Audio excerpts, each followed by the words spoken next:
پہلی قسم فرشتے اللہ نے ان کو عقل دیا مگر خواہشات نہیں دی۔ جاندار مخلوقات کی تیسری قسم حیوانات، اللہ نے انہیں خواہشات دی مگر عقل نہیں دی۔ ہم درمیانی ہیں، اللہ نے ہمیں عقل بھی دی ہے اور خواہشات بھی دی ہے سمجھنے کی بات یہ نہیں؟ فرشتوں کو عقل ہے، خواہشات نہیں۔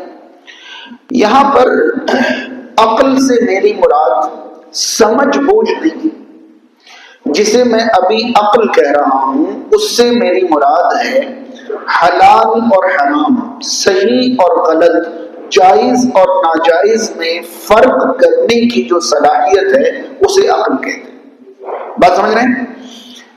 پلیٹ سے صاف ستھرے ہاتھ کے ذریعے کھانا اٹھا کر ہم کھائیں گے یا کچرے سے کچھ بھی چن کر ہم منہ میں ڈال لیں گے، یہ فرق کرنے کی صلاحیت ہمیں عقل دیتی ہے۔ اگر انسان پورا وجود رکھتا ہو، پورا جسم رکھتا ہو مگر عقل نہ رکھتا ہو تو آپ نے دیکھا ہوگا کہ وہ کچرے سے گندگی اٹھا کر منہ میں ڈال لیتا ہے، لیکن صاحب عقل ایسا نہیں کرتا۔ صحیح اور غلط، حلال اور حرام، جائز اور ناجائز میں فرق کی جو صلاحیت ہے میں اسے کیا کہہ رہا ہوں؟ عقل۔ یہ عقل اللہ نے فرشتوں کو دی مگر خواہشات نہیں۔ خواہشات سے مراد انسان کو یا جس جاندار کو جو چیز دل چاہے وہ خواہشات۔ فرشتے شادی کرتے ہیں؟ نہیں۔ فرشتے کھانا کھاتے ہیں؟ نہیں۔ سوتے ہیں؟ نہیں۔ فرشتوں کا کوئی مارکیٹ، بازار، کرنسی وغیرہ کچھ نہیں، خواہشات نہیں۔ ٹھیک ہے؟ اب دیکھیں حیوانات میں آپ کو میں نے بتایا کہ حیوانات میں اللہ تعالیٰ نے خواہشات رکھی ہیں مگر عقل نہیں رکھی۔ اب آپ کہیں گے کہ لومڑی تو بڑی عقل مند ہوتی ہے، بندر بڑا چالاک ہوتا ہے۔ دراصل وہ عقل صحیح اور غلط میں فرق کرنے والی عقل نہیں ہے۔ جیسے ایک بکرے کو آپ چرانے کے لیے کھیتوں میں لے جائیں، آپ اپنے کھیت میں بکرے کو چرنے کے لیے چھوڑ دیں اور بالکل برابر میں آپ کے دشمن کا کھیت ہو، تو یہ بتائیے کہ بکرا فرق کر لے گا کہ کون سے کھیت سے چارہ کھانا ہے اور کون سے کھیت سے چارہ نہیں کھانا ہے؟ وہ فرق کرے گا؟ نہیں۔ اسے تو بس یہ دکھائی دے رہا ہے کہ کیا میرے کھانے کی چیز ہے اور کیا میرے کھانے کی چیز نہیں ہے، یعنی اسے جو عقل ملی ہے وہ صرف یہ طے کرنے کے لیے کہ یہ میرے کھانے کی چیز ہے یا نہیں ہے، حلال ہے یا حرام، یہ فرق کرنے کے لیے اللہ نے اسے عقل نہیں دی ہے۔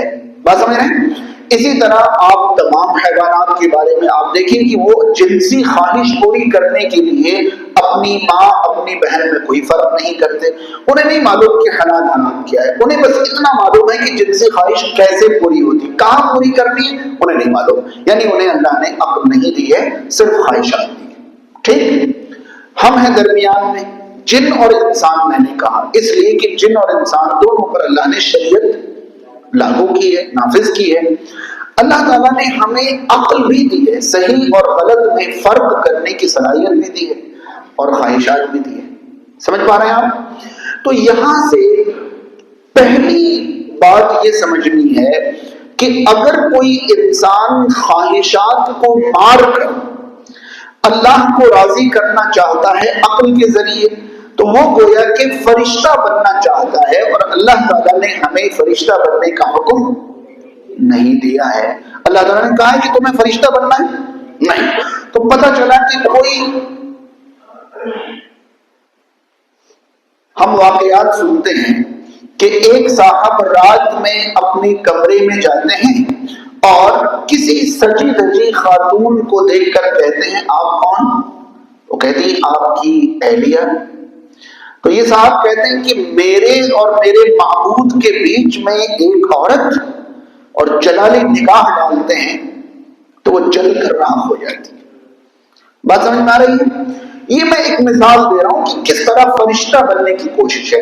اللہ تعالیٰ نے قرآن مجید میں صاف طور پر یہ فرمایا ہے کہ ہم نے جتنے بھی انبیاء دنیا میں بھیجے ان تمام انبیاء کی بیویاں اور اولاد تھی، یعنی بیویاں اور اولاد اللہ کے راستے میں رکاوٹ نہیں ہے، کیونکہ بیوی تو خواہش پوری کرنے کا حلال ذریعہ ہے.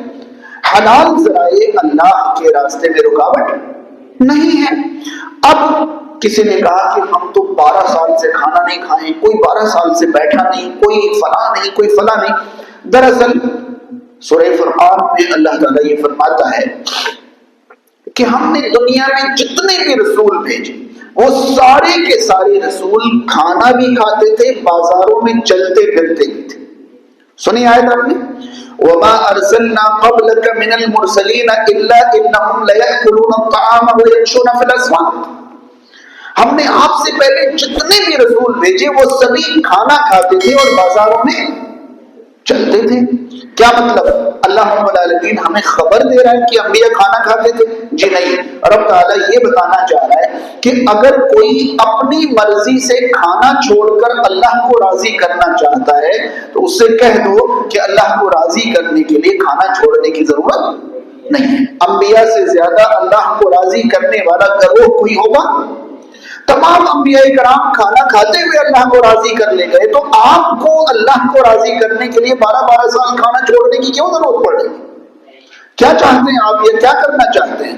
تو رب تعالیٰ نے کبھی کسی انسان سے یہ نہیں کہا کہ مجھے راضی کرنے کے لیے آپ فرشتے بن جاؤ. کہا انسان رہ کر راضی کرو. کیا مطلب؟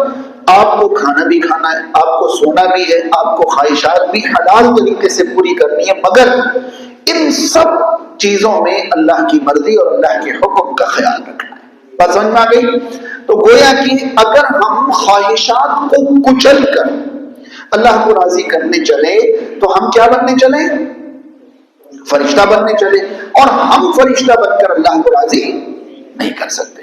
دوسری طرف بہت قابل غور نقطہ ہے، اگر ہم عقل کو مار کر خواہشات پوری کرنے میں لگ جائیں تو گویا کہ ہم جانور بننے چلے، جو کہ ہمیں خود بھی نہیں پسند، جو کہ ہمیں خود بھی نہیں پسند.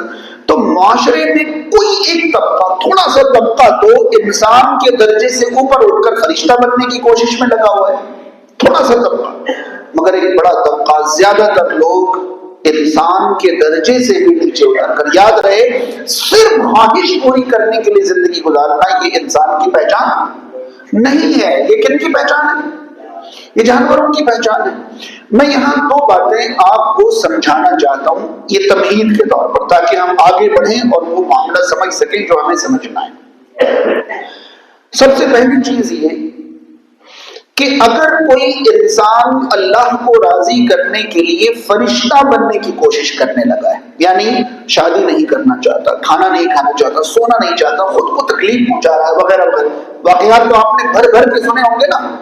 ہاں، بھر بھر کے سنے ہوں گے کہ بھئی فلاں نے اللہ کو راضی کرنے کے لیے ایسا کیا، ایسا کیا. ہم نے تو ایسے ایسے واقعات پڑھے ہیں کہ آپ حیران رہ جائیں گے. میں نے ایک واقعہ پڑھا کہ ایک اللہ کے نیک بندے نے 2 رکعت نماز قائم کی. طریقہ یہ تھا کہ پہلی رکعت وہ داہنے پیر پر کھڑے رہے اور بایاں پیر انہوں نے اوپر اٹھا لیا اور 15 پارے ایک رکعت میں پڑھنا. ٹھیک ہے، ایک پیر میں، داہنے پیر میں کھڑے رہے، بایاں پیر انہوں نے اوپر اٹھا لیا، اور ایک رکعت انہوں نے ایک پیر میں، داہنے پیر میں پڑھی. اور اس ایک رکعت میں کتنے پارے پڑھے قرآن کے؟ 15 پارے. رکوع کیا، سجدے کیے، اس کے بعد دوسری رکعت کے لیے کھڑے ہوئے تو پوزیشن بدل لیا، بائیں پیر میں کھڑے ہو گئے اور دائیں پیر کو اوپر کر لیا، اور پھر اگلا 15 پارہ دوسری رکعت میں پڑھ دیا. جب ایک ایک پیر میں 15 کر کے 30 پاروں سے 2 رکعت نماز پڑھ لی، انہوں نے سلام پھیر لی تو غیبی آواز آئی، مانگو کیا مانگتے ہو؟ تو انہوں نے کہا کہ میرے ماننے والوں کی بخشش ہو جائے. تو اللہ نے کہا کہ قیامت تک جو بھی آپ کے ماننے والے ہوں گے ان سب کی بخشش ہو گئی. بس ایک پیر میں 15، ایک پیر میں 15 پارہ قرآن پڑھتے ان کے ماننے والوں کی بخشش ہو گئی. ماننے والوں کو اب کچھ کرنے کی ضرورت ہے ہی نہیں. تو کہنے کا مطلب یہ کہ اگر کوئی اس طرح اللہ کو راضی کرنا چاہتا ہے تو رسول اکرم صلی اللہ علیہ وسلم نے کبھی خود کو غیر ضروری تکلیف دے کر اللہ کو راضی کرنے کی کوشش نہیں کی. بات سمجھ رہے ہیں؟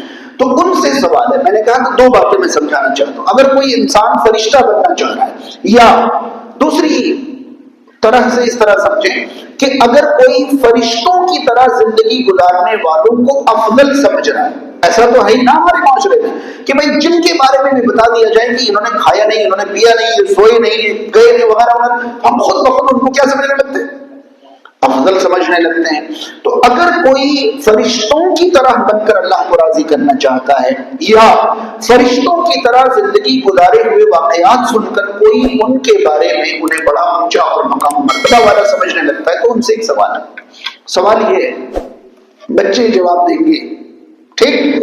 سوال یہ ہے کہ اگر ایک انسان پوری طرح اللہ کا فرما بردار ہو، اگر ایک انسان پوری طرح اللہ کا فرما، شیطان جیسا انسان نہیں، برا انسان، بگڑا ہوا انسان نہیں، ایک انسان پوری طرح اللہ کا فرما بردار ہو، وہ فرشتے سے افضل ہے یا کمتر؟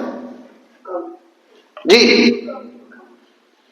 اور بتائیں، ایک انسان جو پوری طرح اللہ کا فرما بردار ہے، نافرمان کی بات نہیں چل رہی ہے، فرما بردار انسان فرشتے سے افضل ہے یا کمتر ہے؟ ہاں تھوڑا سا اختلاف ہو گیا بچوں اور بڑوں میں۔ ہاں بیٹے، فرما بردار انسان فرشتوں سے افضل ہے، کمتر نہیں ہے۔ چلو میں 2-3 پوائنٹ دیتا ہوں، یہ باتیں میں اس لیے سمجھا رہا ہوں تاکہ جب میں خلفائے راشدین کی فضیلت بتاؤں نا تو سمجھ میں آئے کہ فضیلت کہتے کس کو ہیں یا فضیلت کا مطلب کیا ہوتا ہے۔ دیکھیے میں آپ کو سمجھاتا ہوں، اللہ تعالی نے آدم علیہ السلام کا سجدہ فرشتوں سے کروایا یا فرشتوں کا سجدہ آدم علیہ السلام سے کروایا؟ فرشتوں سے آدم علیہ السلام کا سجدہ کروایا۔ کیوں؟ کیونکہ آدم علیہ السلام پیدائشی حالت میں مکمل فرما بردار تھے۔ بات سمجھ میں آ رہی ہے؟ تو جب آدم علیہ السلام مکمل فرما بردار تھے تو اللہ تعالیٰ نے فرشتوں سے کہا ان کا سجدہ کرو۔ کون افضل؟ انسان، فرما بردار انسان، ٹھیک ہے۔ دوسری بات، سورہ بقرہ میں اللہ تعالیٰ یہ فرماتا ہے کہ اللہ تعالیٰ نے آدم علیہ السلام کو ساری معلومات دے دی، ہر چیز کا نام بتا دیا، اور فرشتوں کو ان چیزوں کا نام نہیں بتایا۔ پھر فرشتوں سے کہا کہ ان کے نام بتائیے۔ ہمیں کیسے پتا؟ ہمیں تو پتا ہی نہیں، ہمیں تو آپ نے بتایا نہیں۔ تو آدم علیہ السلام سے اللہ تعالیٰ نے کہا کہ آپ ذرا ان کے نام بتائیے، انہوں نے فٹافٹ ساری چیزوں کے نام بتا دیے۔ تب اللہ تعالیٰ نے فرمایا الم اقل لکم انی اعلم غیب السماوات والارض، میں نے تم لوگوں سے کہا تھا نا کہ زمین آسمان کا غیب میں جانتا ہوں۔ تو اللہ تعالیٰ نے پہلے سجدے کے ذریعے، بعد میں علم کے ذریعے کن کو برتر ثابت کیا؟ آدم علیہ السلام کو۔ اس سے بھی مزے کی بات بتاؤں، آپ کو ضرور اس بات سے بڑی دلچسپی ہوگی، اور دھیان سے سنیں اور سمجھیں تبھی دلچسپی آئے گی۔ اللہ تعالی نے انسان کو پیدا کرنا چاہا تو فرشتوں کے سامنے یہ بات رکھی کہ انی جاعل فی الارض خلیفہ، میں زمین میں خلیفہ بنانا چاہتا ہوں، ٹھیک ہے۔ فرشتوں نے کہا کہ اللہ ہم تیری تسبیح اور تقدیس کر تو رہے ہیں، آپ ایسی مخلوق بنانا چاہتے ہیں جو خون خرابہ کریں گے، زمین میں فساد کریں گے، ہے نا؟ نحن نسبح بحمدک ونقدس لک، ٹھیک ہے۔ اللہ تعالی سے فرشتوں نے یہ کہا تھا کہ اگر آپ زمین میں خلیفہ بنائیں گے تو وہ آپس میں مار داڑ کریں گے، جنگ اور قتال کریں گے، فساد کریں گے، اور رہی بات عبادت کی وہ تو ہم کر ہی رہے ہیں، ٹھیک ہے۔ اب یہ بات سمجھ میں، فرشتوں نے یہ اعتراض کیا تھا۔ اب یہ اعتراض کیے ہوئے ملین سال گزر جاتے ہیں، لاکھوں سال گزر جاتے ہیں، اور ٹائم آتا ہے محمد الرسول اللہ صلی اللہ علیہ وسلم کا۔ کن کا ٹائم آتا ہے؟ آپ صلی اللہ علیہ وسلم، ٹھیک۔ اللہ کے نبی صلی اللہ علیہ وسلم مکہ سے ہجرت کر کے مدینہ پہنچتے ہیں، مدینہ میں چین کی سانس لیتے ہیں، مکہ والوں کو پریشانی شروع ہو جاتی ہے، اور صرف مدینہ گئے ہوئے ایک ہی سال گزرا تھا کہ دوسرے سال میں سن 2 ہجری میں مکہ والوں کے ساتھ مسلمانوں کا ایک بہت بڑا ٹکراؤ ہو جاتا ہے۔ اس ٹکراؤ کو کیا کہتے ہیں؟ 2 ہجری میں آپ صلی اللہ علیہ وسلم کا کفار کے ساتھ جو ٹکراؤ ہوا تھا، اس ٹکراؤ کا نام کیا ہے؟ جنگ بدر، جنگ بدر، ٹھیک ہے۔ اب آپ دیکھیے کہ سورہ آل عمران میں اور سورہ انفال میں آیت موجود ہے کہ جنگ بدر کے موقع پر سین یہ بنا، منظر یہ بنا کہ کفار 1000 کی تعداد میں، کفار 1000 کی تعداد میں، گھوڑے اس ٹائم جنگ کے لیے سب سے ضروری سواری، بھرمار، اونٹ بھرمار، ہتھیار دونوں طرح کے، حملہ کرنے والے بھی اور ڈیفنس کرنے والے بھی، دفاعی ہتھیار بھی اور اٹیکنگ وار کرنے والے، سب بھرمار، ٹھیک، 1000 کافر ساز و سامان اور پوری تیاری کے ساتھ، ادھر نبی کریم صلی اللہ علیہ وسلم کے ساتھ 300 پلس کچھ صحابہ، مشہور 313 ہے مگر یاد رہے کہ صحیح بخاری میں 313 314 317 تین روایتیں ملتی ہیں صحیح بخاری کے اندر، تو بہرحال 300 پلس کچھ لوگ، 300 پلس لوگوں کے پاس گھوڑے کتنے تھے کوئی بتائیں؟ جنگ بدر میں مسلمانوں کے پاس کتنے گھوڑے تھے؟ صرف 2 گھوڑے، صرف 2 گھوڑے، زبیر بن عوام رضی اللہ تعالیٰ عنہ کے پاس اور مقداد بن اسود رضی اللہ تعالیٰ عنہ کے پاس صرف 2 گھوڑے، ٹھیک، سازو سامان اور ہتھیار کا یہ حال تھا کہ عکاشہ بن محصن رضی اللہ تعالیٰ عنہ نے جنگ کے دوران نبی کریم صلی اللہ علیہ وسلم سے کہا کہ اللہ کے رسول ایک ہی تلوار تھی میرے پاس وہ بھی ٹوٹ گئی، تو آپ صلی اللہ علیہ وسلم نے الرحیق المختوم کی ایک روایت کے مطابق ان کو کیا پکڑا دی؟ ایک لکڑی پکڑا دی اور کہا کہ اسے بسم اللہ کر کے ہلاؤ، ہلایا تو وہ تلوار بن گئی۔ یہ حال تھا۔ میں یہ سنانا نہیں چاہ رہا ہوں، میں کیا سنانا چاہ رہا ہوں وہاں تک پہنچیے۔ آدم علیہ السلام کی پیدائش کے پہلے فرشتوں نے کہا تھا کہ یہ خون خرابہ کریں گے، اور جب یہ خون خرابہ کی باری محمد رسول اللہ صلی اللہ علیہ وسلم کے ساتھ آئی تو اللہ نے انہی فرشتوں سے کہا کہ اب تلوار اٹھاؤ اور جا کے تم خون خرابہ کرو۔ فرق سمجھ میں آیا نہیں؟ یہ بتائیے کہ آدمی سے، انسان سے اللہ نے کبھی فرشتوں کی کوئی خدمت کروائی؟ ہاں، فرشتوں سے انسان کی روز کرواتا ہے۔ آپ رات کو آیت الکرسی پڑھ لیں، ایک فرشتہ اللہ تعالیٰ متعین کر دیتا ہے، سمجھ پا رہے ہیں؟ آپ اپنے بھائی کے لیے پیٹھ پیچھے دعا کریں، فرشتے کو آمین کہنے کے لیے لگا دیتا ہے۔ آپ کے تو ہر کام میں فرشتے ڈیوٹی پہ لگے ہوئے ہیں اور آپ کہہ رہے ہیں فرشتے افضل ہیں۔ فرما بردار انسان فرشتوں سے افضل ہے۔ اللہ نے ہزاروں کام فرشتوں سے انسانوں کے لیے ہیں، انسان سے کبھی فرشتوں کا کوئی کام نہیں لیا، سمجھ پا رہے ہیں؟ وہی فرشتے تلوار اور ڈھال لے کے جنگ بدر میں آئے اور کفار سے جنگ کر رہے ہیں، وہ کہہ رہے تھے کہ یہ خون خرابہ کریں گے، انہیں خود کرنا پڑ گیا۔ فرق سمجھ میں آ گیا؟ تو اب یہ بتائیے کہ فرما بردار انسان اور فرشتوں میں افضل کون؟ انسان۔ تو پھر ہم انہیں افضل کیوں سمجھتے ہیں، یا ہمارا معاشرہ ان کو افضل کیوں سمجھتا ہے جو انسانوں جیسی نہیں فرشتوں جیسی زندگی گزارنے میں مشہور ہے؟ کہ بھائی انہوں نے 12 سال کھانا نہیں کھایا، ہاں، یہ 12 سال ٹہنی پکڑ کے کھڑے رہے۔ کوئی مجھے بتا تو دے کہ ایسا کرنے کی کوئی فضیلت شریعت میں آئی ہے؟ جب نہیں آئی ہے تو ہم کیسے انہیں فضیلت والا سمجھ لیتے ہیں؟ میں نے آپ سے کہا تھا کہ 2 بات سمجھاؤں گا۔ پہلی بات یہ کہ آپ انسان رہ کر اللہ کو راضی کریں، آپ فرشتوں سے افضل ہو جائیں گے۔ آپ فرشتہ بن کر اللہ کو راضی کرنے چلیں، آپ اللہ کو زیادہ راضی نہیں کر پائیں گے، کیونکہ اللہ تعالیٰ آپ کو فرشتہ بنانا نہیں چاہتا ہے۔ جن کو فرشتہ بنانا تو ان کو بنا لیا، آپ کو بشر بنائے، انسان بنائے۔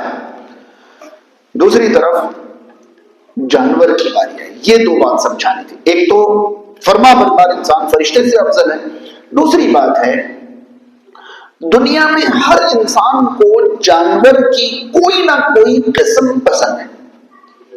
لگ بھگ ہر انسان کو کوئی نہ کوئی جانور کیا ہوتا ہے؟ کسی کو بکرا پسند ہے، کسی کو گھوڑا پسند ہے، کسی کو کوئی جانور کسی کو ہے پسند یا نہیں۔ مان لیجئے ایک آدمی کو گھوڑا بہت زیادہ پسند ہے، ٹھیک، اور آپ نے سوچا کہ بھئی ان کو گھوڑا بہت پسند ہے، لاؤ ان کو ہی گھوڑا کہہ کے دیکھتا ہے، ان کو خوشی ہوگی شاید، اور آپ ان سے کہیے کہ گھوڑا صاحب آئیے بیٹھیے، کیسا لگے گا ان کو؟ اچھا یا برا؟ برا۔ میں یہ کیا سمجھانا چاہتا ہوں پتہ ہے؟ آپ فرشتہ بن کر اللہ کو راضی کر نہیں سکتے، اور اگر آپ انسان کے درجے سے نیچے اتر رہے ہیں تو یہ آپ اپنے ضمیر کے ساتھ مذاق کر رہے ہیں۔ یقین جانیں آپ کو جانور کتنے ہی پسند ہو، لیکن آپ خود کو جانور کہلانا کبھی پسند نہیں کرتے۔ پھر لوگ صرف خواہشات پوری کرنے میں کیسے لگ جاتے ہیں؟ یہ تو انسانوں کا کام نہیں ہے۔ ہم نے ایک بنیاد سمجھی، اللہ نے جاندار مخلوقات کو 3 حصوں میں بانٹا ہے۔ پہلا حصہ اس مخلوق کا جن کو عقل دی خواہشات، اور تیسرا حصہ ان مخلوقات کا جن کو خواہشات دی مگر عقل نہیں دی۔ بیچ میں ہم ہیں، اللہ نے ہمیں عقل بھی دی ہے اور خواہش، یعنی جب بھی ہم خواہش پوری کریں گے تو عقل کے ذریعے سوچ سمجھ کر پوری کریں گے کہ یہ ہمارے لیے صحیح ہے یا غلط، حلال ہے یا حرام، اللہ کو راضی کرنے والا ہے یا۔ ہمیں فرشتہ بن کر اللہ کو راضی کرنے کی کوشش نہیں کرنی ہے، اور انسان سے نیچے اتر کر اپنے آپ کو حیوان نہیں بنا لینا ہے، بلکہ انسان رہ کر ہی اللہ کو راضی کرنا ہے۔ ٹھیک ہے، اب اس اعتبار سے آپ دیکھیں تو ایک درجہ نکلا، اللہ کا فرما بردار انسان اللہ کے نزدیک نافرمان انسانوں سے افضل ہے۔ یہ فضیلت کا پہلا معیار ہے۔ فضیلت کا پہلا معیار ہے کہ اللہ کے نافرمان بندے فرما بردار بندوں سے کمتر ہیں، اور فرما بردار بندے نافرمان بندوں سے افضل ہیں۔ تو فضیلت کا پہلا معیار یہ ہے۔ اس کے بعد فضیلت کی دو قسمیں ہیں، ہم اور آپ اچھی طرح سمجھ لیں۔ فضیلت کی ایک قسم وہبی ہے اور ایک قسم کسبی ہے۔ یاد رہے آج تربیتی پروگرام نہیں ہے، آج تو میں فضیلت خلفائے راشدین کی فضیلت سمجھاؤں گا، اس سے پہلے میں کچھ ایسی چیزیں آپ کو سمجھا دینا چاہتا ہوں زندگی بھر انشاءاللہ ہمارے کام آئے۔ فضیلت کی دو قسمیں ہیں، ایک وہبی ایک کسبی۔ ٹھیک ہے، وہبی کا معنی ہوتا ہے جو اللہ نے اپنی مرضی سے کسی کو عطا کر دیا، جس میں صاحب فضیلت کا کوئی رول اور کردار نہیں تھا۔ سمجھ پا رہے ہیں؟ ہم کسی کی وہبی فضیلت حاصل کرنے کی نہ تمنا کریں گے نہ کوشش کریں گے۔ بات سمجھ میں آ گئی؟ ہم کسی کی وہبی فضیلت حاصل کرنے کی نہ کوشش کریں گے نہ تمنا کریں گے۔ ٹھیک ہے، کیونکہ وہبی کوشش، وہبی فضیلت کوشش سے حاصل۔ اب وہبی فضیلتیں کیا ہیں؟ نبوت، وہبی فضیلتوں میں سے پہلی فضیلت نبوت۔ ٹھیک ہے، اللہ تعالیٰ کس کو نبی بنائے گا یہ صرف اللہ کی مرضی ہے۔ کوئی کتنا ہی اللہ کا فرما بردار بن جائے، اللہ تعالیٰ اس کو فرما برداری کی وجہ سے نبی بنا دے گا، ایسا نہیں۔ اللہ یعلم حیث یجعل رسالتہ، ایسی ایک آیت ہے کہ اللہ خوب جانتا ہے کہ وہ اپنی رسالت کہاں رکھے گا، یعنی رسول کس کو بنائے گا۔ تو رسالت کسبی فضیلت نہیں ہے، وہبی فضیلت۔ کسب کا معنی کمائی ہے، جو ہم محنت سے فضیلت حاصل کرتے ہیں وہ کسبی ہے، ہم نے کسب کیا، کمایا، رتبہ درجہ کمایا، تو کسبی فضیلت وہ ہے جو ہم کما سکتے ہیں۔ وہبی فضیلت وہ ہے جو اللہ کا فضل ہوتا ہے، اللہ جسے چاہے عطا کرتا ہے۔ ہمیں کبھی بھی وہبی فضیلت کی تمنا بھی نہیں کرنی ہے اور کوشش بھی۔ ہم کبھی دل میں یہ تمنا نہیں کر سکتے کہ اللہ مجھے نبی بنا دے، کوئی تمنا، کوئی دعا، کوئی کوشش ہم نبی بننے کی نہیں کریں گے۔ ٹھیک ہے، اب نبوت کے بعد وہبی فضیلت ہے صحابیت کی۔ رسول اللہ صلی اللہ علیہ وسلم کے ساتھ زندگی گزارنے کا موقع اللہ کس کو دے گا، یہ وہبی فضیلت تھی، یہ کسبی نہیں۔ ہم آخری سانس تک کوشش کر کے بھی صحابی نہیں بن سکتے۔ ٹھیک ہے، صحابی نہیں، لہذا ہمیں صحابی بننے کی کوشش یا تمنا نہیں کرنی ہے۔ ٹھیک ہے، ایسے ہی کچھ فضائل ہیں جو وہبی ہوتے ہیں، جو کسبی نہیں ہوتے۔ ٹھیک ہے، تو یہ وہبی فضیلتیں ہیں۔ اللہ تعالی نے رسولوں کے بارے میں یہ فرمایا، تلک الرسول فضلنا بعضهم على بعض منهم من كلم الله ورفع بعضهم درجات۔ یہ رسولوں کی فہرست ہے، ہم نے ان میں سے کسی کو کسی پر فضیلت دی ہے۔ تلک الرسل فضلنا بعضهم على بعض، کیسے فضیلت دی؟ منهم من كلم الله، ان میں سے کسی سے تو اللہ نے کلام فرما لیا۔ سمجھ پا رہے؟ اور کسی کی فضیلت اور طرح سے۔ اب دیکھیں کہ یہ جو فضیلتیں ہیں یہ کسبی نہیں ہے۔ محمد رسول اللہ صلی اللہ علیہ وسلم اللہ کے آخری اور سب سے افضل رسول ہیں، یہ اللہ کا وہب ہے، اللہ کی عطا ہے، یہ کسب نہیں۔ بات سمجھ رہے ہیں؟ اچھا، نبی کریم صلی اللہ علیہ وسلم کو جو فضیلت حاصل تھی انبیاء پر، وہ کلی فضیلت تھی کہ آپ تمام انبیاء سے افضل ہیں، مگر دیگر انبیاء آپس میں کسی کو اللہ نے کچھ عطا فرمایا، کسی کو کچھ، کسی کو وہ نہیں دیا، کسی کو وہ نہیں دیا۔ موسیٰ علیہ السلام سے اللہ نے کلام فرمایا، مگر عیسیٰ علیہ السلام کو اللہ نے کلمہ کن سے پیدا فرمایا، عام طریقے کے الگ۔ اللہ تعالیٰ نے داؤد علیہ السلام کو خوش الحان بنایا، ان کے لیے لوہے کو موم بنا دیا۔ اللہ نے سلیمان علیہ السلام کو ان مخلوقات پر سلطنت عطا فرمائی جو سلطنت ان سے پہلے اور بعد میں کسی کے لیے ممکن نہ ہوا۔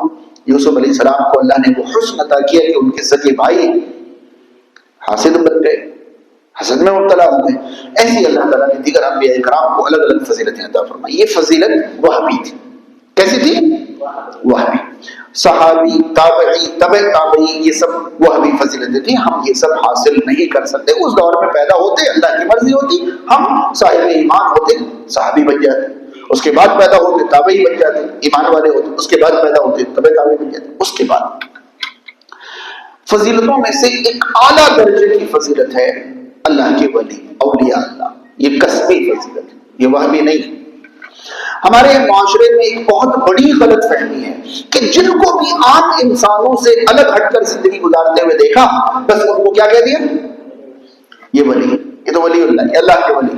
اللہ کا ولی کوئی وہابی فضیلت اللہ جسے چاہے ولی بنا دے جی نہیں، بلکہ جو اللہ کے قریب ہونا چاہتا ہے، کوشش کرتا ہے، وہ اللہ کا ولی بنتا ہے۔ سمجھ پا رہے ہیں؟ صحیح بخاری کتاب التوحید کی ایک مشہور حدیث ہے، من عادی لی ولیا فقد آذنتہ بالحرب۔ مشہور حدیث ہے، نہ جانے کتنی بار آپ نے یہ حدیث سنی ہوگی کہ جو میرے ولی سے دشمنی کرے گا میں اس کے خلاف جنگ کا اعلان کرتا ہوں۔ سنی آپ نے؟ مگر اتنا ہی سنا ہوگا بس، جو میرے ولی سے دشمنی کرے گا میں اس کے خلاف جنگ کا اعلان کرتا ہوں، اتنا ہی سنا ہوگا۔ آگے کیا ہے پتہ ہے؟ آگے یہ ہے کہ میرے بندے جن کاموں کے ذریعے میرے قریب ہوتے ہیں ان میں مجھے سب سے زیادہ پسند وہ ہے جو میں نے ان پر فرض کیا ہے، میں نے ان پر، یعنی اللہ کا ولی بننے کے لیے جو سب سے پہلا، سب سے محبوب اور سب سے مضبوط ذریعہ ہے وہ فرائض کی پابندی ہے۔ سمجھ پا رہے ہیں؟ اور دنیا میں ولی ان کو مشہور کر دیا گیا ہے جنہوں نے کبھی فرائض کی پابندی کی نہیں، انہیں پتہ ہی نہیں کہ فرائض کیا ہیں، انہیں بھی ولی بنائے ہوئے ہیں۔ آج کل کتنے ایسے ویڈیوز ہم نے دیکھے ہیں کہ باقاعدہ جا کر انٹرویو لے جاتے ہیں، ان سے کہا جاتا ہے کہ بھائی آپ کلمہ پڑھ کر سنا دیجیے، تو وہ کلمہ نہیں پڑھ رہا بلکہ وہ چھاپنے کے لیے بیٹھے ہوئے ہیں۔ ان سے اگر آپ کہیں اذان کے بعد کی دعا، ہم نے بہت ساری ویڈیوز ایسی دیکھی ہیں۔ کل ملا کر یہ ہے کہ ولی وہابی فضیلت نہیں ہے، یہ کسبی فضیلت ہے، آپ کو کسب کرنا ہے۔ سمجھ پا رہے ہیں؟ تو فرائض اللہ سے قریب ہونے کا سب سے محبوب ذریعہ ہے۔ اور حدیث کا اگلا ٹکڑا یہ ہے کہ بندے نوافل کے ذریعے میرے قریب ہوتے رہتے ہیں یہاں تک کہ میں ان سے محبت کرنے لگتا ہوں۔ سمجھ پا رہے ہیں؟ فرائض سے بندے اللہ سے قریب ہوتے ہیں اور نوافل سے بندے اللہ کے محبوب بن جاتے ہیں، یہی تو ولی ہے۔ تو پتہ یہ چلا کہ ولایت جو ہے وہابی نہیں، کسبی فضیلت ہے، یہ کسب کرنا پڑتا ہے۔ میں یہ کیوں سمجھا رہا ہوں جانتے ہیں؟ وہ اس لیے کہ لوگوں نے وہابی فضیلت جنہیں حاصل ہے ان کے کسب کو شمار ہی نہیں کیا۔ ذرا میری اس بات کو سمجھیں، ذرا باریک بات۔ جن لوگوں کو وہابی فضیلتیں حاصل ہیں یہ کسب ان کے ساتھ جوڑا ہی نہیں لوگوں نے۔ اب آسان کرتا ہوں، تمام کے تمام انبیاء اللہ کے نبی ہیں۔ کبھی آپ نے سنا ہے کہ اللہ کے جو نبی ہیں وہ اللہ کے ولی بھی ہیں؟ کبھی سنا؟ آپ ثابت تو کریے کہ جو اللہ کے نبی ہوتے ہیں وہ اللہ کے ولی نہیں ہوتے ہیں۔ یہ کس نے آپ سے کہہ دیا کہ جو اللہ کے نبی ہوتے ہیں وہ ولی نہیں ہوتے ہیں؟ یعنی کہ نبوت وہ وہابی فضیلت ثابت ہو گئی نا، تو ان کے کسب کو بالکل سائڈ کر دیا گیا، ایک الگ ہی مخلوق کھڑی کر دی گئی کہ اولیاء کرام ایک الگ ہی مخلوق ہے۔ نہیں، تمام انبیاء سب سے پہلے اللہ کے کیا ہیں؟ ولی ہیں، کیونکہ ان سے زیادہ اللہ سے قریب کوئی نہیں۔ جو اللہ کا قریب ہے وہی تو ولی ہے، تو انبیاء سے زیادہ اللہ کے قریب کوئی ہے نہیں۔ کیا صحابہ کرام اللہ کے ولی نہیں تھے؟ کبھی آپ نے سنا ہے سب سے بڑے ولی کون؟ 6 صدی ہجری تک لوگ پہنچتے ہیں، اس سے اوپر جاتے نہیں۔ کیوں؟ ابو بکر صدیق رضی اللہ تعالیٰ عنہ کو انبیاء کے بعد سب سے بڑے ولی کیوں نہیں کہتے آپ، جن کے بارے میں رسول کریم صلی اللہ علیہ وسلم کا فرمان ہے کہ انبیاء کے بعد ابو بکر سے بہتر شخص پر سورج طلوع نہیں ہوا؟ ہاں، آپ ابو بکر صدیق رضی اللہ تعالیٰ عنہ کو سب سے بڑے ولی کیوں نہیں کہتے؟ کیونکہ ان کو صحابیت حاصل ہو گئی، جو وہابی فضیلت تھی ان کے کسب کو آپ نے ختم کر دیا۔ تابعین کو کبھی ولی کہتے ہوئے سنا کسی سے آپ نے؟ نہیں۔ پتہ ہے کیوں؟ کیونکہ وہ تابعین ہے، وہابی فضیلت ان کو حاصل ہے، تبع تابعین کو۔ ایسے ہی آپ نے کبھی کسی محدث کو ولی کہتے یہ تو محدثین ہے، ہاں یہ تو مفسرین ہے، سمجھ پا رہے ہیں، یہ تو مجتہدین ہے۔ آپ سے کس نے کہہ دیا کہ محدثین جو تھے وہ اللہ کے ولی نہیں تھے؟ تمام کے تمام محدث زہد و ورع میں، تقویٰ میں اور اللہ کے ڈر میں ہم تمام سے بہت آگے تھے، وہ بلا شبہ اللہ کے ولی تھے۔ آگے بات سمجھ میں یا نہیں؟ اب پتہ یہ چلا کہ فضیلت کی جو پہلی قسم تھی وہ فرما برداری اور نافرمانی کی تھی، اس کے بعد فضیلت کی جو دوسری قسم تھی وہ وہبی اور قسمی تھی۔ ٹھیک ہے، اب وہبی فضیلت میں سے ہم ایک فضیلت کو آج سمجھنا چاہ رہے ہیں، ہم ایک فضیلت کو سمجھنا چاہ رہے ہیں۔ اس کے لیے ایک بات ہمیشہ ذہن میں رہے، جن کو باتیں میری مشکل تو نہیں ہو رہی نا، سب سمجھ پا رہے ہیں؟ دیکھیے، جن کو وہبی فضیلت کسی اور وہبی فضیلت سے بڑی ملی ہو، ہم ان کی فضیلت کو تکبرانہ انداز میں یا ان کی فضیلت کو کسی اور کی فضیلت گھٹانے کے انداز میں بیان نہیں کر سکتے۔ بات سمجھ میں آ گئی؟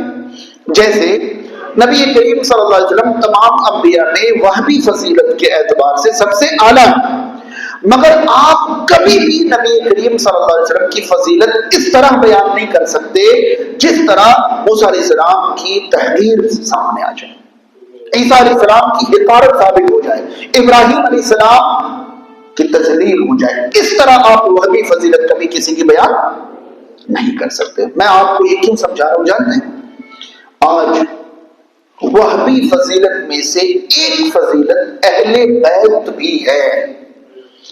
کون نبی کریم صلی اللہ علیہ وسلم کا گھر والا ہوگا، یہ کسی نے کمایا ہے یا اللہ نے عطا کیا ہے؟ وہبی فضیلت آپ اس طرح بیان نہیں کر سکتے کہ کوئی اور وہبی فضیلت جسے حاصل ہے ان کی تحقیر ثابت ہو جائے۔ آپ خلفائے راشدین کا ذکر اس طرح نہیں کر سکتے کہ دوسرے صحابہ کرام کی تحقیر ثابت ہو جائے، اس طرح آپ نہیں کر سکتے۔ سمجھ پا رہے ہیں؟ آپ اہل البیت کا ذکر اس طرح نہیں کر سکتے کہ خلفائے راشدین کی تحقیر ثابت ہو جائے۔ آپ کسی یہود سے نہیں کہتے کہ تمہارے نبی ہمارے نبی سے کم تر، آپ یہ زندگی میں کبھی نہیں کہہ سکتے۔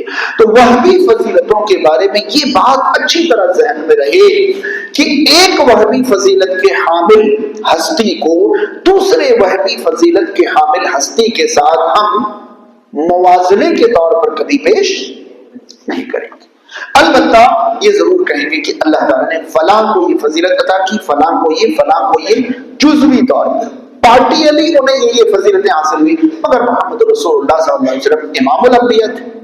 معراج کے سفر میں آپ نے تمام انبیاء کی امامت فرمائی، لہذا آپ امام الانبیاء ہوئے۔ آپ صلی اللہ علیہ وسلم کو جو چیزیں رب تعالیٰ نے صرف ایک بندے کے لیے تیار کی ہیں وہ صرف محمد رسول اللہ صلی اللہ علیہ وسلم کی قسمت میں آئی۔ یہ ساری چیزیں یہ ثابت کرتی ہیں کہ آپ صلی اللہ علیہ وسلم کا مقام و مرتبہ دیگر انبیاء کرام سے بڑھا ہوا ہے، اعلیٰ ہے۔ مگر آپ صلی اللہ علیہ وسلم سے صحیح بخاری کی ایک حدیث کے مطابق کسی نے پوچھا کہ اللہ کے رسول سب سے افضل نبی کون ہے؟ سب سے افضل نبی کون ہے؟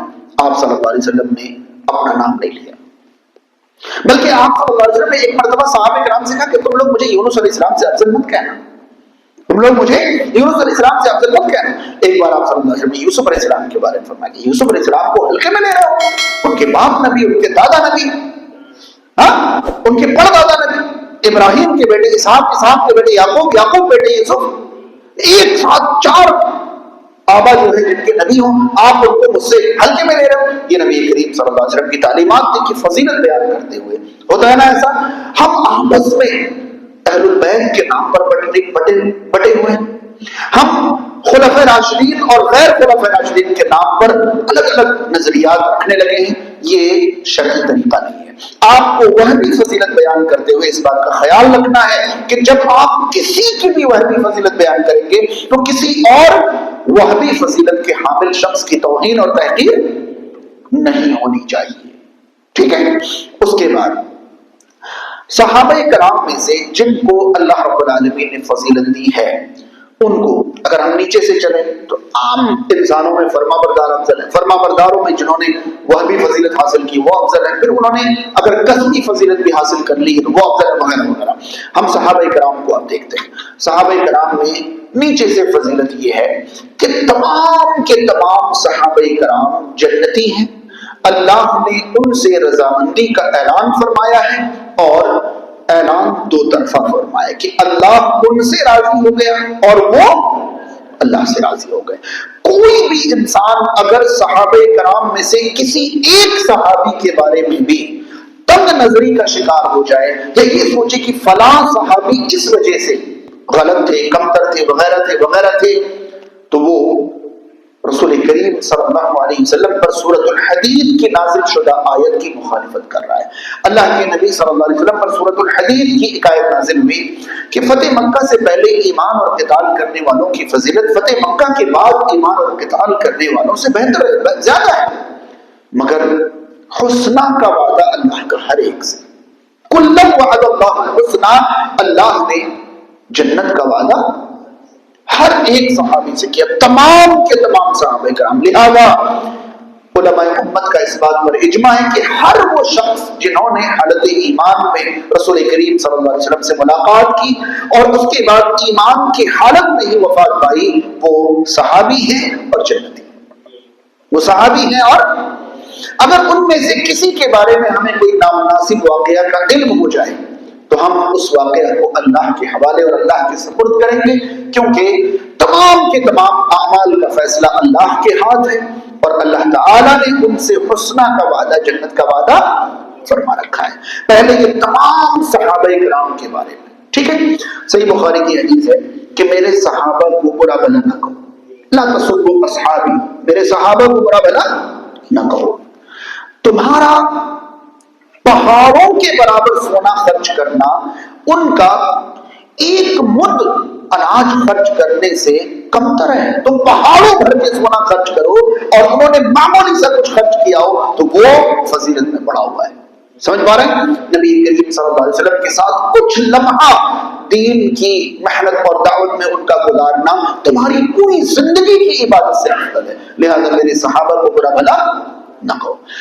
مجھے نہیں معلوم کہ اب جو میں آپ تک پہنچانے جا رہا ہوں وہ فکر یہاں کسی کے ذہن میں ہے یا نہیں ہے، مگر میں اپنی ذمہ داری سمجھ کر آپ کو ایک فکر سمجھا رہا ہوں۔ دیکھیے، ایک گہری اور باریک بات ہے، اور آپ کے بارے میں مجھے شروع سے ہی، جب سے میں آتا ہوں ہمیشہ سے مجھے یقین ہے کہ آپ لوگ علم دوست ہیں، علماء دوست ہیں، دینی محفلوں کے آپ ہمیشہ ساتھی رہے ہیں، لہذا آپ کے لیے دین کی باریک باتیں سمجھنا انشاءاللہ مشکل نہیں ہے۔ میں ایک باریک بات آپ کو سمجھاتا ہوں۔ دیکھیے، کچھ صحابہ کرام کے بارے میں تاریخ کی کتابوں میں نامناسب واقعات درج ہیں۔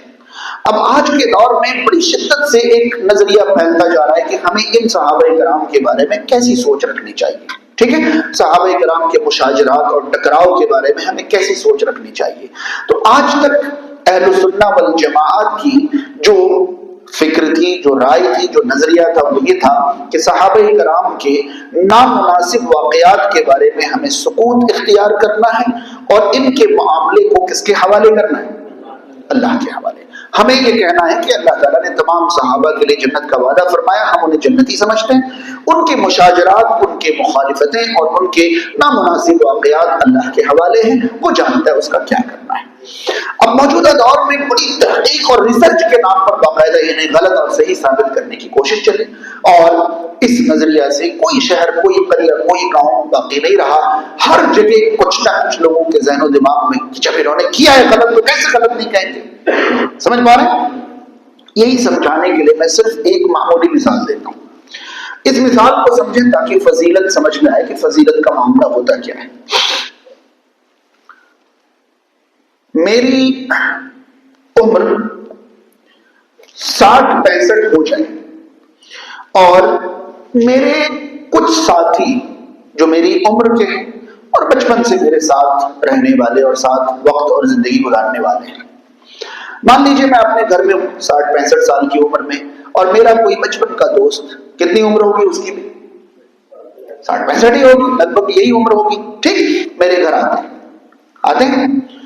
اب مجھ سے وہ کہتے ہیں کہ ہاں بھائی کیا چل رہا ہے، آجا بیٹھ جا، باتیں کرتے ہیں، آجا، ہاں یہ سن لے، یہ کر لے، وہ اٹھا لے، یہ دے دے، یہ لے لے، اس طرح سے، یعنی کہ ہماری بھاشا میں کہیں تو کیسی باتیں کر رہے ہیں آپس میں؟ تو تڑاک سے باتیں کر رہے ہیں۔ کیوں؟ ہم عمر ہیں، بے تکلف ہیں، ساتھ میں وقت گزاری ہے، اس لیے وہ آپس میں تو تڑاک سے باتیں کر رہے ہیں، ٹھیک ہے۔ اب میرا 16, 17, 18, 20 سال کا بچہ مجھے اپنے ساتھی اور دوست سے اس طرح باتیں کرتے ہوئے کیا کر رہا ہے؟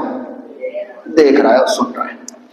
اب کل میرا یہ ساتھی میرے گھر پہ آتا ہے اور میں گھر پہ موجود نہیں ہوتا ہوں، تو میرا 16, 17 سال کا بیٹا میرے 60-65 سال کے ساتھی کو کہتا ہے آجا بھائی بیٹھ جا، پانی پیے گا، کھانا کھائے گا، چائے پیے گا، کیا کرے گا بتا۔ اب یہ بتائیے کہ یہ جو میرے 60-65 سال کے ساتھی ہیں ان کو یہ لہجہ، یہ انداز اچھا لگے گا یا برا لگے گا؟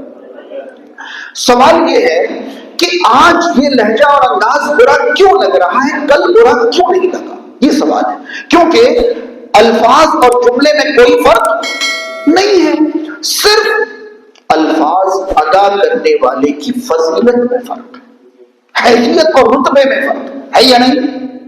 یا نہیں بات سمجھ میں آئی؟ بھائی میں اپنے رتبے، اپنے درجے، اپنی فضیلت، اپنی برابری کے لوگوں سے جو بات چیت کروں وہ توہین اور تحقیر کے دائرے میں نہیں آئے گا۔ اب ہم کیا کر رہے ہیں پتہ ہے؟ ایک صحابی نے دوسرے صحابی کے بارے میں جو نامناسب کلمات کہے تھے ان کے درجات آپس میں کیا تھے؟ برابر تھے۔ انہوں نے اس طرح آپس میں بات چیت کی، دونوں درجے میں برابر تھے۔ ہم 1500 سال کے بعد آ کر ان کے بارے میں وہی لہجہ اختیار کرنا چاہتے ہیں، ہاں؟ اور ہم کہتے ہیں کہ انہوں نے کہا تو ہم کیوں نہیں کہہ سکتے؟ ارے میرے باپ نے اپنے برابر سے جیسے بات کی ہے میں ویسی بات ان سے نہیں کر سکتا، اور آپ 15 صدیوں کے بعد ان کے بارے میں وہ لہجہ اختیار کرنا چاہتے ہیں جو ان کا آپسی لہجہ تھا، اور یہ کہتے ہیں کہ انہوں نے اختیار کیا تو غلط کیوں نہیں اور ہم اختیار کریں گے؟ آپ کی اوقات نہیں ہے کہ آپ ان کے بارے میں اس طرح کا لہجہ اختیار کریں۔ ان کی فضیلت آپ کی فضیلت کے برابر، یہی تو فضیلت ہے کہ صاحب فضیلت آپس میں جو انداز اختیار کریں گے غیر فضیلت والا ان کے بارے میں وہ انداز اختیار نہیں کرے گا، نہیں کر سکتا۔ بات سمجھ رہے ہیں؟ اسی لیے ہم کہتے ہیں کہ صحابہ کرام نے آپس میں اگر نامناسب کوئی موقع گزارا بھی ہوگا، کوئی واقعہ ہوا بھی ہوگا، تو ہمارے لیے حکم یہ ہے کل وعد اللہ الحسنی، بھائی وہ آپس میں برابر کے تھے، ہم جو نہیں تھے، ساتھ میں ایمان لائے تھے، آگے پیچھے کے تھے، ایک ساتھ زندگی گزاری تھی، جنگوں میں ساتھ تھے، نبی کریم صلی اللہ علیہ وسلم کے ساتھ تھے اور نبی کریم صلی اللہ علیہ وسلم کے بعد بھی ساتھ تھے۔ ان کی گفتگو کا جو انداز ہوگا وہ برابری والا ہوگا، ان کی فضیلتیں برابر کی ہوں گی صحابی ہونے کے اعتبار سے۔ ہم اور آپ وہ لہجہ اور انداز اختیار کریں گے تو ہرگز اسے دلیل بنا نہیں سکتے۔ بات سمجھ میں آ گئی؟ تو یہ میں سمجھانا چاہ رہا تھا کہ صحابہ کرام کی فضیلت تو پہلے یہ ہے کہ وہ آپس میں صحابی ہونے کے اعتبار سے ہم سے اتنے آگے ہیں کہ ہماری پوری زندگی کی عبادت ان کی کچھ لمحات کی عبادت سے بھی کم تر ہے، اور ہم ان کے بارے میں وہ انداز اختیار کریں جو ان کا آپسی انداز تھا، تو ہم فضیلت سمجھ پا رہے ہیں۔ اگر ہم ان کے جیسے انداز اختیار کریں گے تو گویا ہم ان کی فضیلت سمجھ نہیں پائے۔ چلیے اب یہ تمام صحابہ کے بعد ایک درجہ اوپر جائیں تو اگلا درجہ آتا ہے ان صحابہ کرام کا جو فتح مکہ سے پہلے ایمان لائے اور فتح مکہ کے بعد ایمان لائے۔ سورۃ الحدید کے اندر صحابہ میں وہ افضل ہیں جو فتح مکہ 8 ہجری سے پہلے ایمان لا چکے تھے، جو 8 ہجری کے بعد ایمان لائے تھے وہ فتح مکہ سے پہلے ایمان لانے والوں سے فضیلت میں کم ہے اور وہ بڑھے ہوئے، تو ہمیں اس طرح فضیلت سمجھنی ہے۔ مگر کوئی کہے کہ یہ سابقون الاولون کے بارے میں یہ بعد میں آنے والا لونڈا ایسے جملہ کہتا ہے، تو میں نے پہلے کہا تھا کہ وہ بھی فضیلتیں موازنے کے لیے ہرگز پیش نہیں کی جا سکتی، تحقیر کے لیے ہر چیز پیش نہیں کی جا سکتی، ٹھیک ہے۔ البتہ قرآن کہتا ہے، ہم اس پر ایمان رکھتے ہیں کہ فتح سے پہلے، یاد رہے فتح سے مراد بعض مفسرین نے صلح حدیبیہ لیا ہے اور بعض نے فتح مکہ، تو ہم صلح حدیبیہ کہہ لیں سن 6 ہجری میں، فتح مکہ کہہ لیں سن 8 ہجری میں۔ 6 ہجری سے پہلے یا 8 ہجری سے پہلے کے صحابہ بعد کے صحابہ سے کیا ہیں؟ افضل ہے۔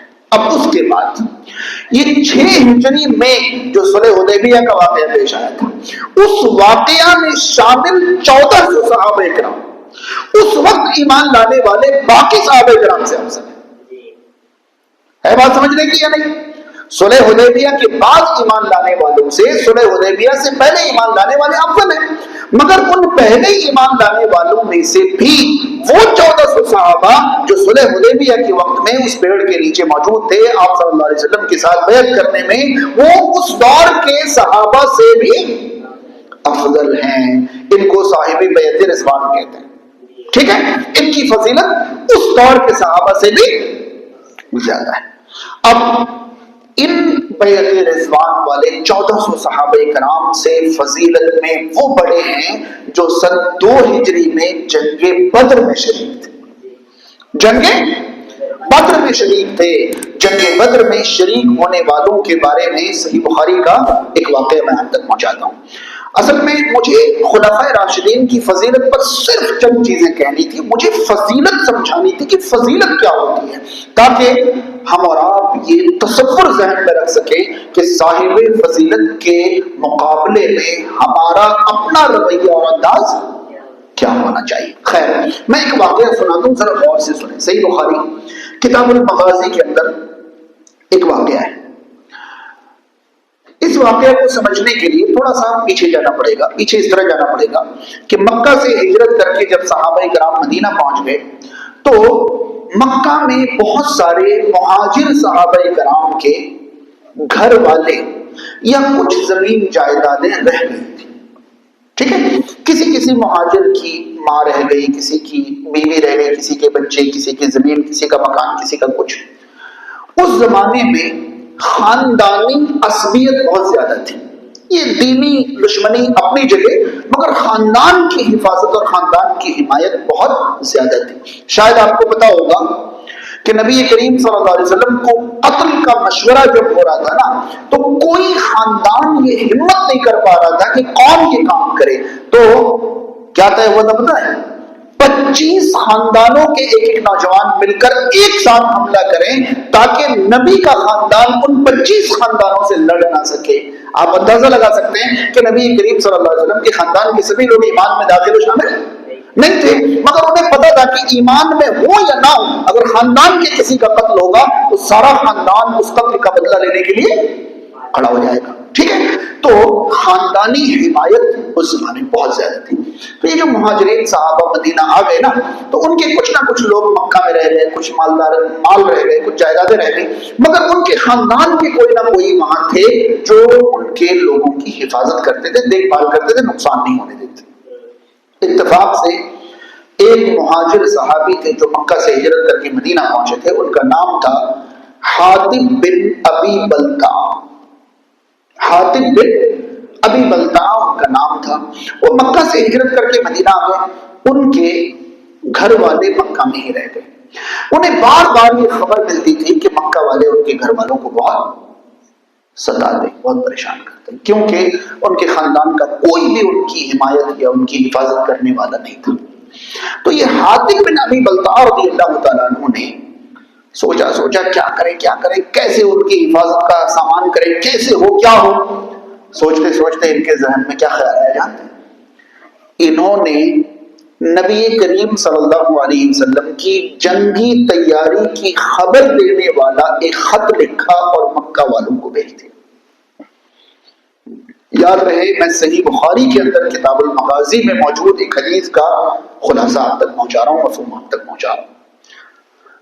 سنا آپ نے، حاتب بن ابی بلتع رضی اللہ تعالیٰ عنہ جنگی تیاری کی خبر خط میں لکھ کر کن کو بھیجنا ہے؟ اور یاد رہے ملٹری تیاریاں دشمن کو بھیجنا یہ